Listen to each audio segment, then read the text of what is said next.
The problem with the term salutary neglect is that it is a silly term. It actually doesn't apply, but AP loves it for some reason. Mr. G here with AP with Mr. G. In this short video, we're going to talk about the term salutary neglect. You will see it on nearly every APUSH exam. It's almost always a multiple choice question. Sometimes they might build it out into something a little bit longer. They might say something like, describe how the policy of salutary neglect led to various taxes and frustration between the colonies and the crown, or something along those lines. But again, it's a silly term. So we're going to break down the term really quick. Then we're going to talk about why Mr. G thinks it's silly. And then I was on ChatGPT and they said I'm very correct in my opinion. So you're in a good spot. So let's get started. Okay, salutary neglect, in its most simple form, just means that the British treated the colonies as property of the crown. You are our colonies. You are designed to make us money. We, therefore, want to keep our profits as high as possible.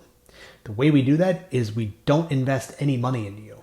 We'll give you just enough money to where you keep making us maximum amounts of money, but we're not going to invest in things that don't make us a return on our investment. We don't inherently care about your well-being. We don't inherently care about your success. What we care about is how much money can you, the colonies, make us, the crown. So again, salutary neglect, it's the policy of the crown basically being hands-off with the colonies. We're going to give you just enough that you need so that you can keep producing maximum profits for us, but that's it. Now, the reason why I don't like this term is it's really simplistic and not even entirely correct. As we'll see, when we get to the French and Indian War, the British provide a little bit more than the bare minimum to the colonies. They provide soldiers. They provide troops. They provide an extension of the Second 100 Years' War right here in the backyard of the colonies. They don't do this because they love the colonists. They are protecting their investment. However, they are making that investment. It costs them a lot of money. In fact, it cost the British so much money to defend the colonies that as a result of the Second 100 Years' War, actually as a result of the French and Indian War, the British are going to try to extort from the colonies loads of money to pay for this defense. So in other words, the British say, we're going to defend the colonies. It ends up costing the British a lot of money. They basically miscalculate on this salutary neglect approach, if that's what it is, because they need to put all these taxes in after the French and Indian War just to recoup their investment. And these taxes, the Sugar Tax, Stamp Act, all the rest of them, the Townshend Acts, they are what contribute to the American Revolution.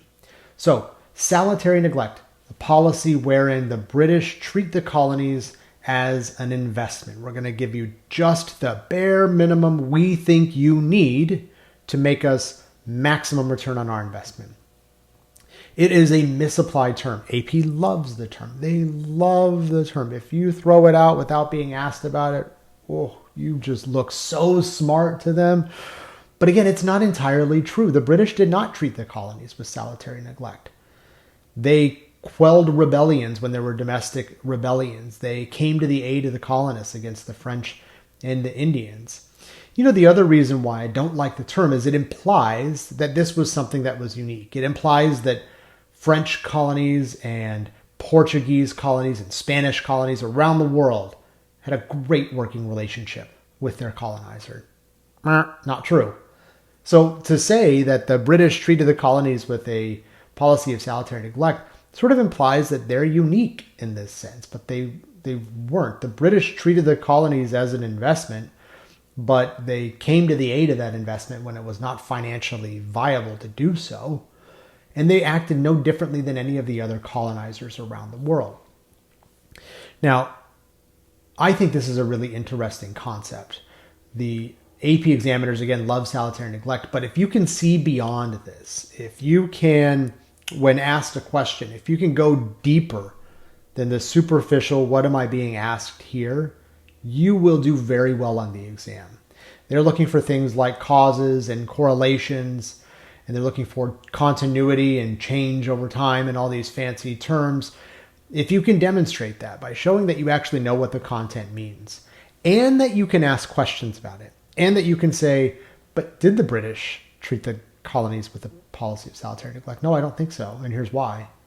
You are going to crush this exam out of the water. I promise you. And if you need help, you can go to my website, apwithmrg.com. I have study guides, I have tutoring, I have sample videos, I have all kinds of lessons there. I have an entire course there. So please head on over to apwithmrg.com and get all the resources you need to pass the AP US History exam.